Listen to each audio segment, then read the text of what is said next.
Hey guys, I'm Jacinta Robinson and welcome to the Fearlss podcast, where I interview athletes who have achieved incredible things. Today's guest represented Australia in the Commonwealth Games over in Scotland for hockey. She now wins numerous races around the world like the Redbull 400.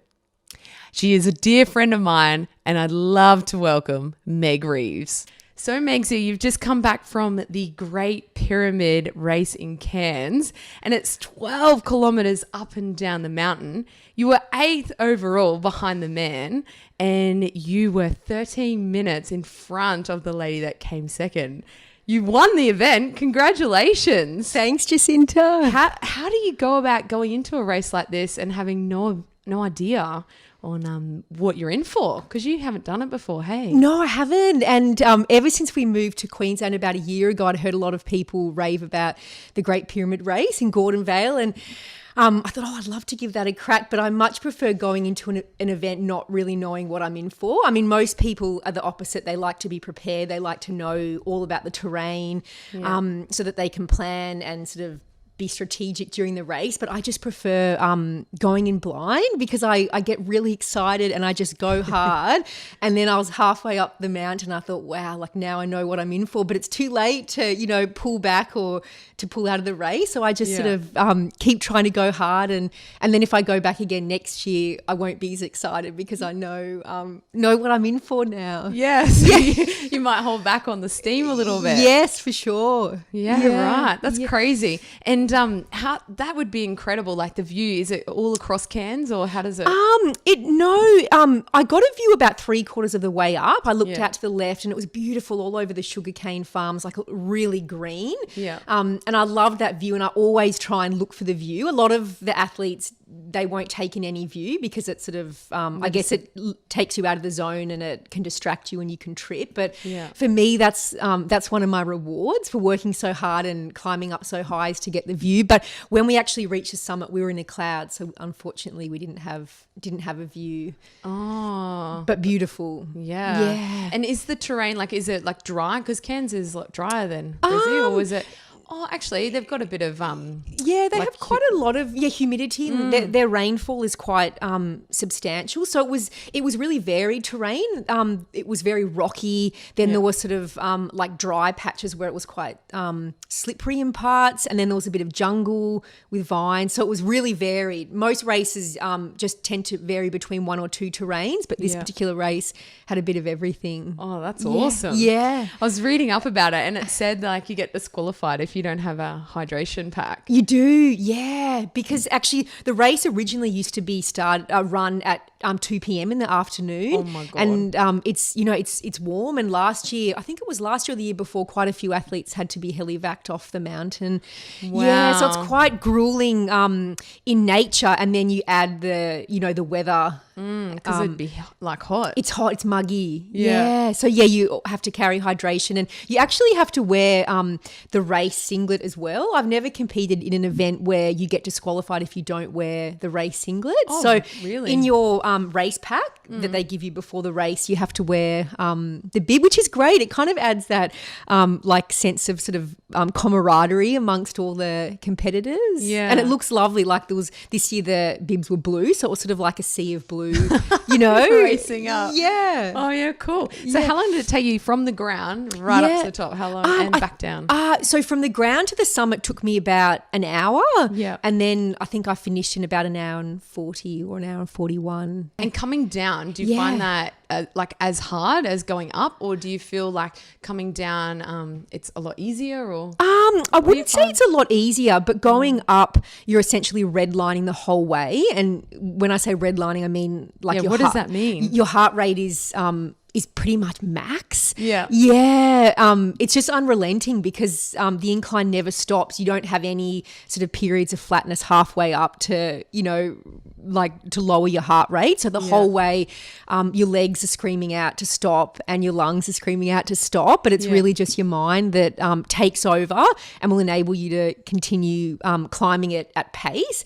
And then the descent, it's not easy because it's quite technical. So you have to try and maintain concentration so that you don't lose any footing, because a lot of people tend to have I always have tumbles just because I try and look for the view and I just get a bit distracted and have other thoughts, and so I do lose my footing. But the hardest part of this particular race was the flat from the base to the finish line, which was it was just over 3K, but your quads are absolutely shattered because you have the build up of lactic acid and then braking because it's quite steep, so your quads are braking for the whole descent, and then they're shattered. And like 3Ks isn't that far, but it was just, I found it a really tough 3Ks. It was sort of like the never ending sort of death march to get to the finish line. But having said that, the whole community, they're out at the front of their homes. There's people like lining the streets, and that was pretty much the only thing I think that got me to the finish line, because the community spirit was just so inspiring and so infectious. You know, you sort of rub off on each other. So and so like you're saying, you're going up the mountain, your legs are screaming, your heart's screaming, but the mind takes over. What are you actually saying? Like, what's happening in there? What's happening in my mind? What do you say to yourself? Well, see, I love listening to music, and I have all like the cheesy songs when I run. You know, like "Ain't Nothing Gonna Break My Stride" or "Ain't No Mountain High Enough," you know, all those like classics that I just find, I find they really distract me. And when you have your earphones in, you can't hear your laboured breathing, so that sort of helps me. But in a lot of events, you're not allowed to race with music, which is fair enough, because it's I guess it's a safety hazard, because you can't hear instructions from marshals or other competitors. So I find it hard not having the beats, you know, pumping in my ears. So I either sing like one line of a song just over and over, or I say to myself, the faster you go up, like the sooner you'll get to the top. I love chatting to the other competitors while you're racing. I do. Do you see them ahead and you're like, I'm going to catch him? Sometimes I do. Sometimes it just gives me a little goal, something to focus on. Like you can just look at their sneakers and just focus on their sneakers, and it's just something that will distract me from the pain that my body's experiencing. But like I don't do any sort of like self-talk as such. Like I think I must do it indirectly. So Megsy, you are a mother of 2 young, beautiful boys. I am. And you're studying to be a doctor. Yes. How do you manage to do all of this plus training? I think I'm just one of those crazy people. I love being busy. I love sort of trying to suck the most out of every day. And I feel that the busier I am, the better I function. But having said that, I still love balance, and I really value balance in my life. And the older that I am, the more I realize how important balance is. So I used to burn the candle at both ends and, you know, go to bed at 1 a.m. and then wake up at 4 a.m. and go for a run. And I could do that. Like I could sustain that for months and months. But then after a few months, I'd get so sick. My body would just like shut one down. Year I got meningitis, which someone of our age, you know, shouldn't get. But it was just my body telling me, I think, that, you know, you're pushing it too hard. You need to sort of pull back. So now I'm much more mindful of sleep, and especially now because I'm studying, I really try and get more sleep, just because my brain functions better and I can study more efficiently, and just for my general well-being and immune system. But, you know, I love being busy, and I think in life you never you just unless you give things a crack, you never really know what you'll miss out on. So I'm one of those people that tend to launch into a lot of different things just for the fear of missing out or So how did you find pulling back a little bit, like mentally? It was hard, but now I'm so glad that I've learnt that lesson. Like it's taken me, I'm 35 now, so it's taken me a lot of years, but I think, you know, for my future, I think it will stand me in good stead. I'm glad I've learnt the lesson, even if it has taken me this long. I feel, like what you're just saying, like when you do take a little bit back, you actually perform better. Like you can give more. Oh, exactly. And I just, as I said before, when you burn the candle at both ends, you feel at the time that you're being super productive because you're jamming so much into each day, but then you just have these really abrupt reminders, you know, kind of like slaps in the face that that tell you, no, like that sort of lifestyle doesn't really work. So yeah. And do you find nutrition plays a big place in that, or?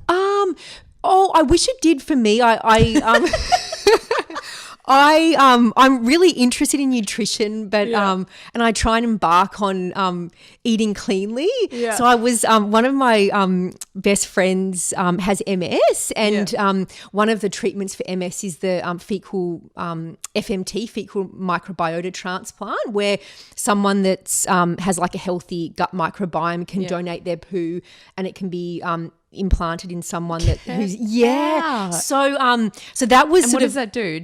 It's I think it just like the healthy poo basically kind of recolonizes the person that has received the transplant, and it recolonizes their like gut microbiome. Wow. And it's not sort of an alternate therapy or something that's just been sort of discovered in the last few years. It's heavily science backed. Yeah. And there's a gastroenterologist in Melbourne that has performed a lot of successful FMTs, particularly for people with MS. Yeah. Yeah. So anyway, that was going to happen last year. So I started to eat super cleanly, you know, because to have like a really healthy biota, you know, you sort of have to avoid certain things like antibiotics and processed foods, and I think prawns.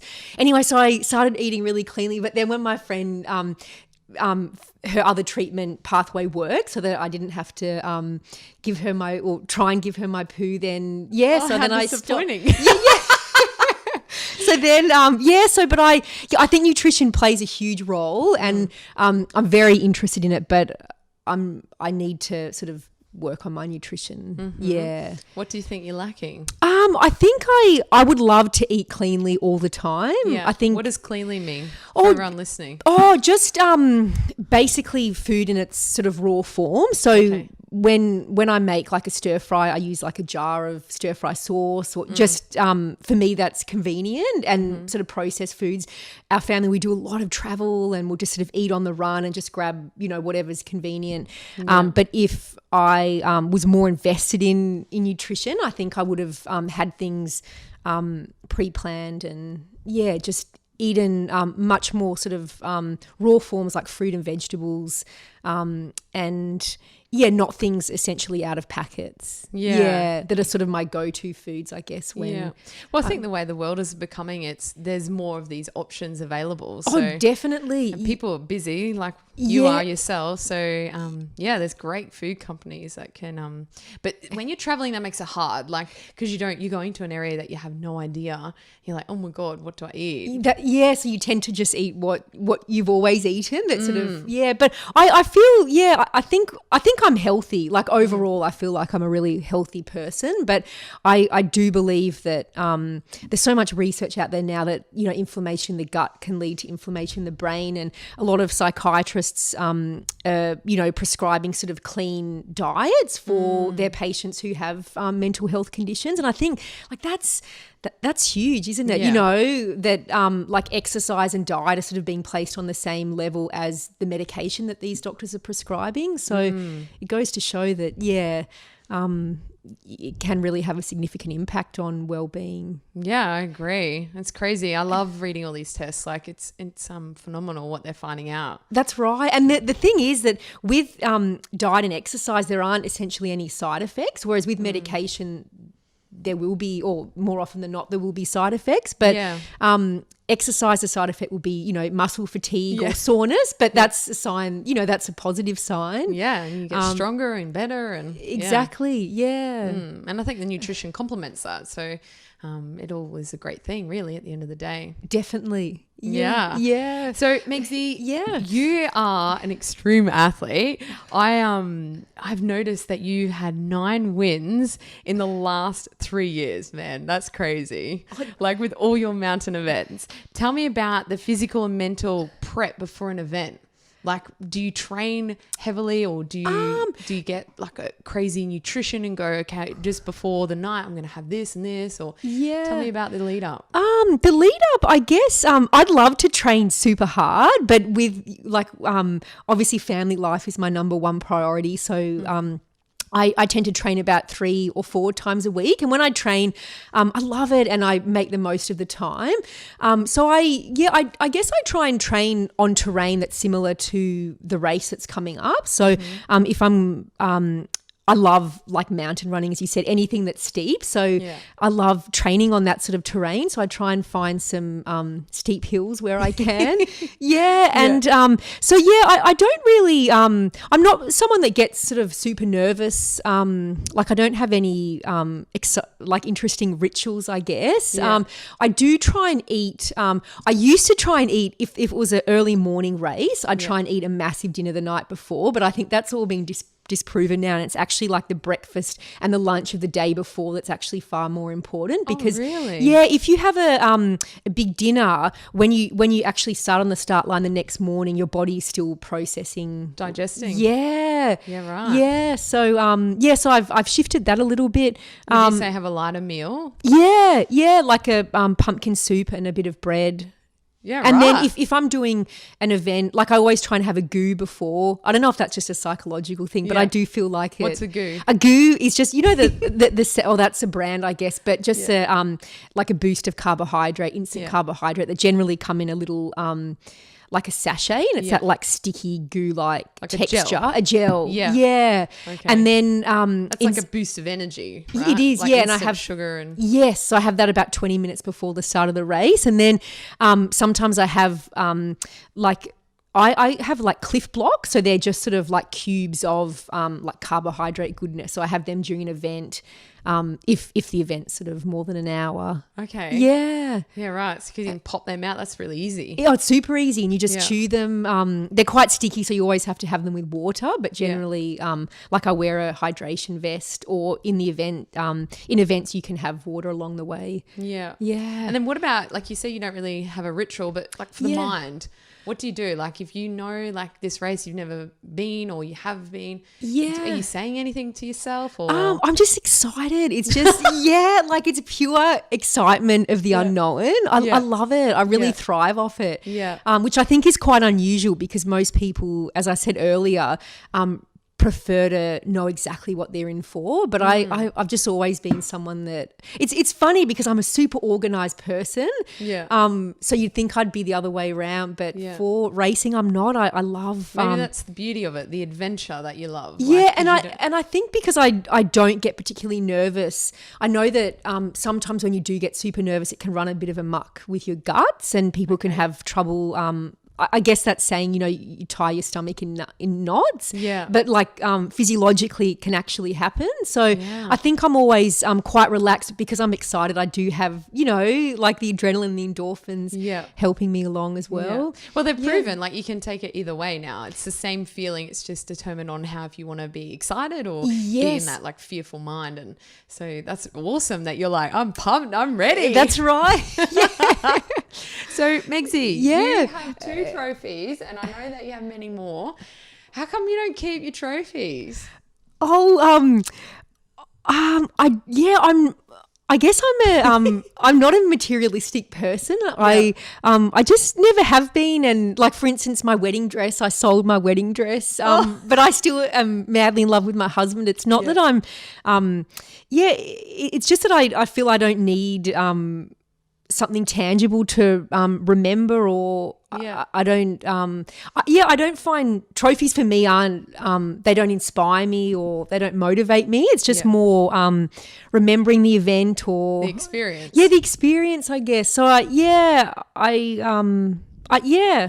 So you're in France for the Redbull 400. Yes. Tell us about that event. Yes, so I was in France for a wedding, and the Redbull was in Italy. And what is the event? The event is it's this crazy event, obviously sponsored by Redbull, and the races are all over Europe. I think they're even in America, maybe in Canada, and it's basically 400 meters up a super steep slope. And when I say super steep, like I'm talking a slope that I've never actually seen so steep before. So when we arrived at this race, Adam, did you know what you were in for? No, and thank God I didn't, because again, I was super excited, and they introduce I think they introduced like the top 10 sort of seeded athletes at the start of the race. Yeah. And yeah, so that was great. So I was just sort of like looking at the big daunting slope, and the slope that I ran up was actually where one of the Winter Olympics was held. For, you know, the like downhill skiing Eddie the Eagle. So the movie. Yeah. So like the downhill skiing, we actually ran up that slope. Oh no way. Yeah, so it's 400 meters in length, but like the vertical gain is quite significant, and it's because it's obviously summer when we ran up it. Like there was no snow, but it has this like rubbery coating, and it's sort of like a Spider-Man net. So you have to like clamber. Some of the men actually ran the whole way and managed to stay upright, but I was sort of like keeled over about halfway up. And Italians are amazing, like their passion and energy for mountains and just exercise in general is just phenomenal. And you would have been thriving. I was loving it, and the whole way up, like they lined the whole ski slope, and they're just screaming in Italian at me, and they're waving their like shaking their cowbells. It was amazing, but my body has never experienced that amount of lactic acid before. And so all the athletes at the top were happy to like run down, but I couldn't move. So I was like holding onto the stair railings, like trying to get down, and my legs just, they weren't cooperating at all, but everyone else was still quite fresh. And So did you win this one? Oh, I did. Yeah, I don't know how, but again, it was my excitement. So I go off so hard, and then I was about halfway up, and really, really in a world of pain, but just all the noises, and my boys and my husband were halfway up, and my boys had made little posters of Australian flags, and they were cheering, and I just sort of kept going and somehow managed to win, which was amazing because an Australian had never won that event before, and the Europeans were so gracious, and they were so excited. They had to find like an English speaker to interview me, and they had to find the national anthem for Australia. But it was the most wonderful experience. And to do it in Italy as well, where there is that passion, was super special. Awesome. Yeah. And then going down, you like with the lactic acid, what happens the next day? Because like your legs are like jacked up that day. How do you flush that out? Like, because lactic, if you don't, it builds up, doesn't it? It is. So for just uphill events, recovery is normally quite smooth. Like I don't really have any residual soreness for the days post the event. But if it's an up and downhill race, that's when your quads, I really feel it in my quads. So my quads from the race on Saturday, like I can still just feel them. Oh, really? Yeah. So I always try and I've never been one to warm up or cool down, but in the last few years I realised that it is beneficial. It is beneficial, not so much the warm up, but the cool down. So I because often after a race we jump in the car and like go for a long drive if we've driven to the event, and then that's obviously not ideal. So I always try and go for a jog after, just to try and like break up the lactic. Do you do any stretching or anything like that? I used to be big on stretching and the foam rolling, but I've let that slide a little bit, but I'll try and bring it back into my So, Megsy, you just did a stair race as well, actually, a couple of weeks ago. Yeah. So you do mountains, you do stairs. Why are you so motivated to go uphill? I just love the challenge. I find it so much harder than running on the flat. Yeah. I don't find running on the flat easy by any means, but I just find there's that extra challenge for me when I run up a slope. And as I said before, the view, like at the top of all the stair races, there's normally a viewing platform. The top of a mountain, you've often got a beautiful view, and like that's a pretty amazing. It's very inspiring to get there. It is, yeah. So for me, that's one of the biggest motivators, I think, is the view. And just the physical challenge, because I am a bit crazy, and like the steeper and the longer the climb, the more excited I get. Oh, really? Yeah. So were you a runner before and then? Yeah, I've always run. Ever since I was a little girl, I loved cross country and I did athletics. I loved middle distance, so I did the 4 and the 800. Yeah. And I played a lot of hockey. So yeah, exercise has always been a big part of my life. Yeah, I read that you won a gold medal in the Commonwealth Games. For hockey. Oh yeah, in the junior Commonwealth Games. So hockey used to be my main sport. Yeah. And obviously, like soccer, or like most sort of team sports that play on a larger field. Yeah. Aerobic and anaerobic fitness is really important. So that would take up a big chunk of our like physical conditioning. So with hockey, we'd always do a lot of running and hard running. I was much fitter then than I am now, I think. Oh, really? Yeah, just because we used to train, I think maybe even 10 sessions a week. I used to train with the New South Wales Institute of Sport at Homebush, and we'd have 3 weight sessions a week and then I think 3 stick and ball sessions and then a couple of games. Hockey was a huge part of my life. But as I said, I always ran I always did cross country because hockey always kept me nice and fit. But I loved the hockey. I love team sports. Yeah. And some of my hockey friends are still my dearest friends today, because we spent so much time together for so many years and we'd travel around. We really like lived in each other's pockets, and it's a pretty special, pretty special relationships you form. Yeah. And do you find that you get that with like the community of when you do these challenges running up mountains, you find more of a community like that? Yeah, definitely. Because I sort of look for it because I miss the elements of team sports. So because running is mainly an individual sport, I really thrive off, as you said, the running community and, like I'm friends with other runners, and especially trail running is quite a friendly sport because it attracts people that enjoys the great outdoors and, I just... and it's like a feel good, like you've got the endorphins kicking. So as soon as that happens, you're like, way more fun and friendly. Exactly. And then you like bounce off each other. And I think, whenever I train on a treadmill in the gym, I enjoy that. But I much prefer it. Just for me, it doesn't compare to being out in the great outdoors. Yeah. Me too. Yeah. I love the breath of like the fresh air and breathing that in. And the sounds. The sound, the smell. It makes you feel like you're alive. And at peace away from other things. Definitely. I find it quite interesting to be outside. Yes. Yeah. It's sort of my form of meditation, I find. Like when I'm running in the bush or on trails, I just find it, inspiring. Yeah. So you're from Orange, and Orange is like, I think it's 853 meters high, right? Yeah, so the elevation's hugely above everywhere else. Yeah. So you were there and then you moved to Brisbane. How have you found that's affected your training? Well, it's funny you say that because, in Orange, the town, it's 800, as you said. And then Mount Canobbal is where we used to do a lot of running. I think that sits at maybe 1,400 metres. Is that above? Above sea level. Yeah, so a couple of weekends ago, that was covered in snow, like really thick snow. Oh, wow. So when we moved to Brisbane, my husband runs as well, and we just felt so fit, like running. It's not like I'm not talking like European, like it's not like the Pyrenees and the Alps altitude by any means, but it's still quite a significant change from like 1,400 meters then to sea level here in Brizzy. Yeah. So we just, Adam and I felt like we were flying. I think I did my fastest time at the South Bank Park Run just when we moved here. I think because I just felt so. What was your time for 5K? Oh, it was like 1840. Yeah, 1840. What's that per K?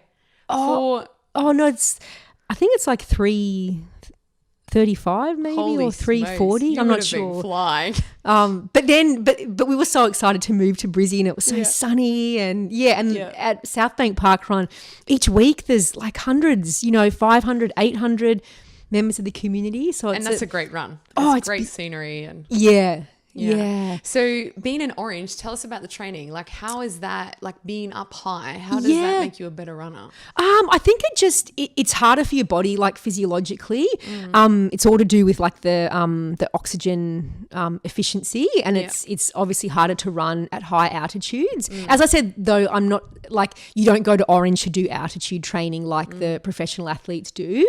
I think in Australia they tend to go to Kosciuszko, which actually isn't that much higher than Mount Canobolas. Yeah, right. Yeah, but living in orange, you don't actually notice that it is harder. It's not until you compete or train somewhere at a lower altitude that you realise how. Yeah. So you'd be strengthening your lungs, so you'd be taking in a lot more oxygen. So that's why you feel like you're flying, right? Yeah, that's right. Yeah. Yeah, no, that's awesome. Yes. Yeah, right. So Megsy, yeah, have you broken any records yet with your races? I think I've broken a few a few records. Yeah. Yeah. I'm not really You're not in. I'm not really into that that sort of environment. Like it's a bonus to break a record, but that that doesn't motivate me. Doesn't drive you. No. Like I often don't know what the record is before I compete, and then maybe afterwards if I've broken the record, I get told that I've broken the record. I'm not like knowing what the record is and checking constantly during the race. I don't do that. Yeah. Yeah. So do you feel like you'll ever be a professional athlete, as in like a mountain runner, or? No, no, I love it. Yeah. And whilst I continue loving it, I will continue competing. Yeah. But I think there's too much other stuff, wonderful stuff as well going on in my life that I just feel that I'd like to keep that going as well, so that I don't want to I guess give any more time essentially to sport. Yeah, it'd be like your hobby, right? Yeah. It's a hobby that that I really enjoy. I mean, I'd love to like part of me would love to pursue it more seriously, but as I said, the sacrifices that I'd have to give up, I'm not prepared to give them up. So I'll, just continue doing it as my hobby. Studying to be a doctor, right? That's right. Why though? Why? Yeah. Because I'm crazy. Because I'm quite old to be, no, I'm not, but to like I'm double a lot of the students' age at my university. Yeah. So I am old in a sense to be going back to do medicine, and because it is it is such a journey to become a doctor. It's a lot of university study, and then it's a lot of further study once you become a junior doctor, and so but I love a good challenge. I love working with people. I've worked as a neurological nurse for a lot of years, and I've really enjoyed that. But I just feel I'm not quite sure how to articulate it, but I just feel I've always had a bit of fire in my belly to be a doctor, but I don't think I've had the confidence I never thought I was sort of clever enough, or I thought you sort of had to be Einstein. But now, having worked with a lot of doctors and worked in many hospitals, I realise that, yes, you have to have brains and, you have to have the clinical knowledge, but there's so much more, not more important things, but sort of complementary things that make a wonderful doctor. And that, I guess, my life experience has given me I've spent a lot. Our second son was born prematurely, so we spent a lot of time in hospital with him, and all those sort of experiences have given me more confidence. And What area do you think you'll go into? I'm interested in palliative care medicine.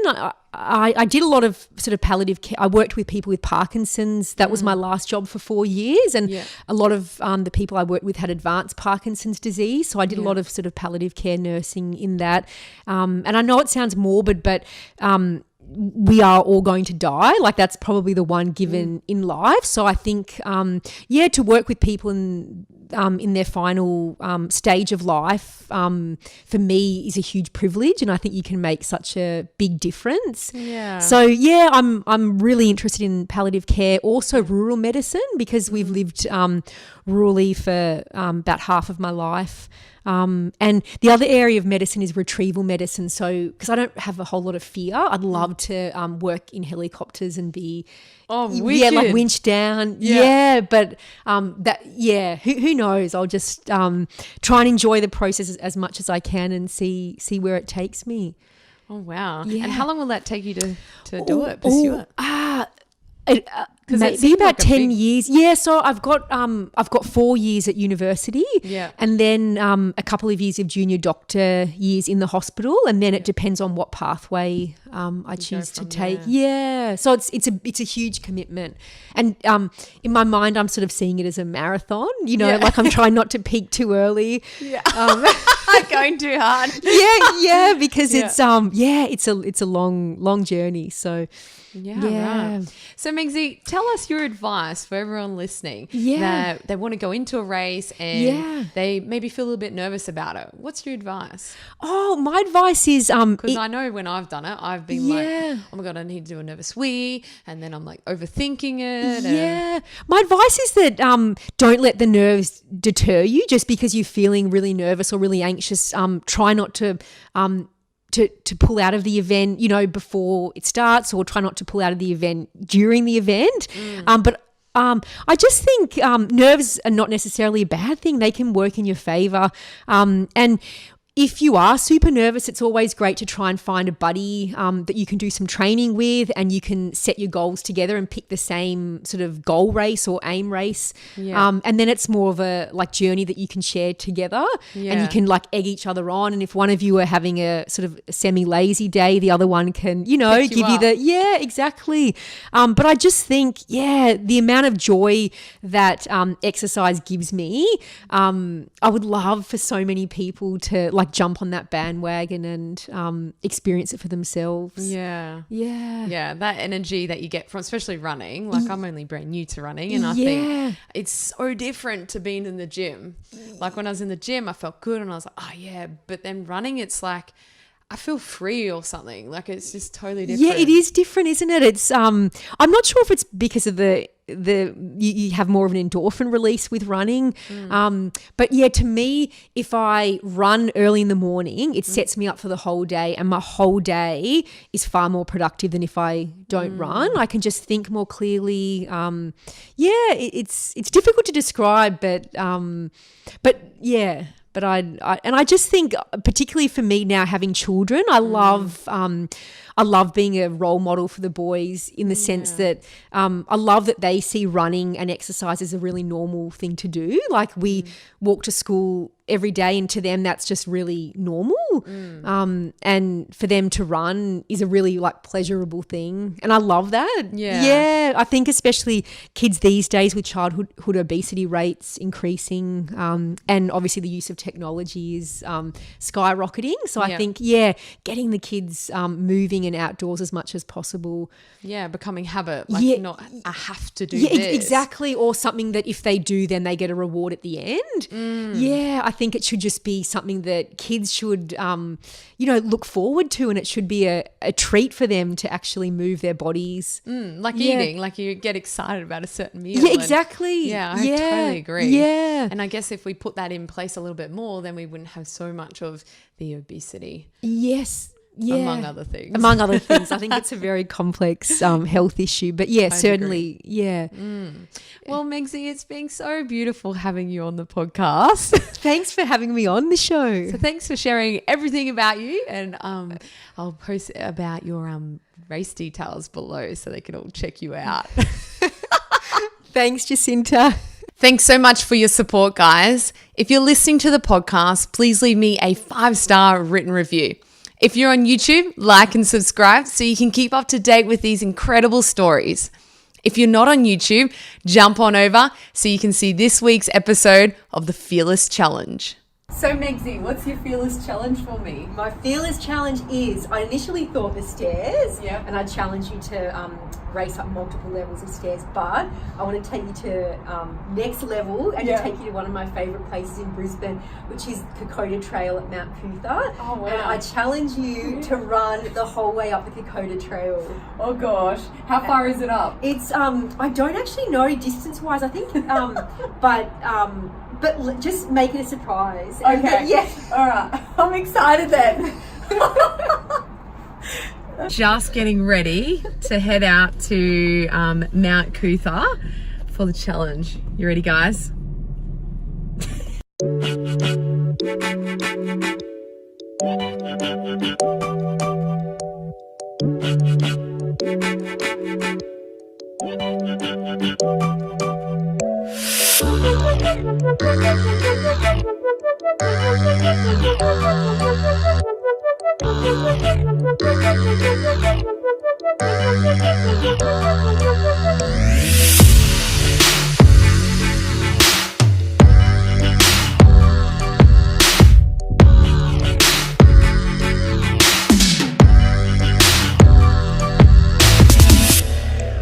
So we've just come down the mountain, just laughing and busted a little injury here. That's all right. We're ready? One tough cheek, Cinta. Yeah. Up we go. Up we go. So we're going to track it all on the Garmin so we can post that, how long it took us. And yeah, let's do it. Let's do it.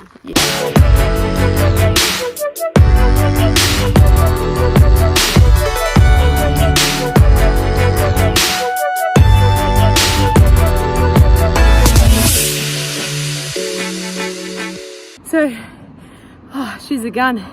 It took us, there's only 1.11k and it took us 9 minutes and 19 seconds. It's so hot. So the drone, we accidentally crashed it. Megsy's gonna go get it. Oh, that was really hard. My heart's racing. What is it? Flying spaceship. Wow. From the depths of space.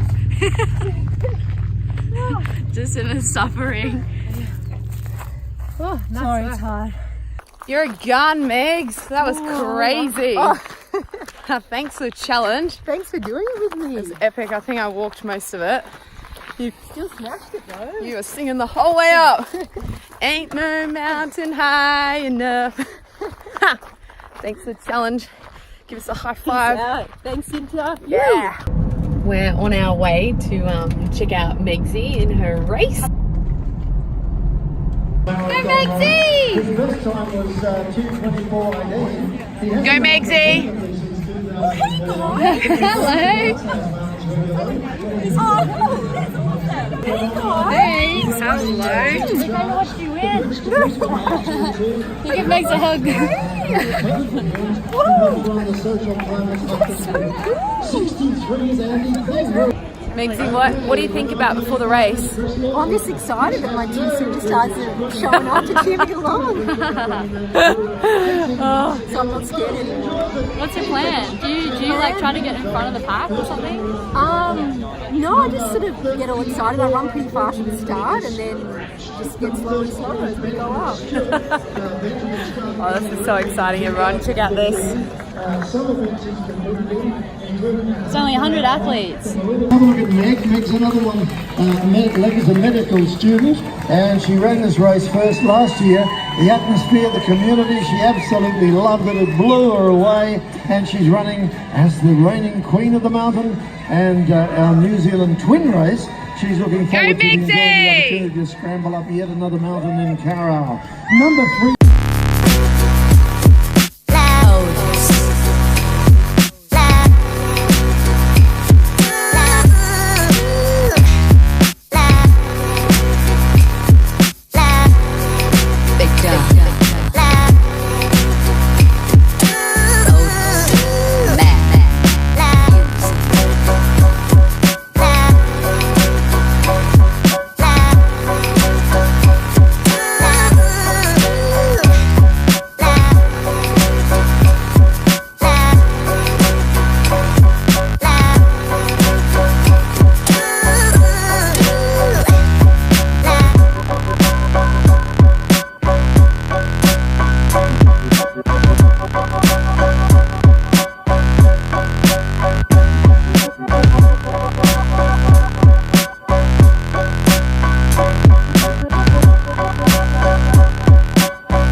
running the whole way. Were you? Yeah, that was amazing.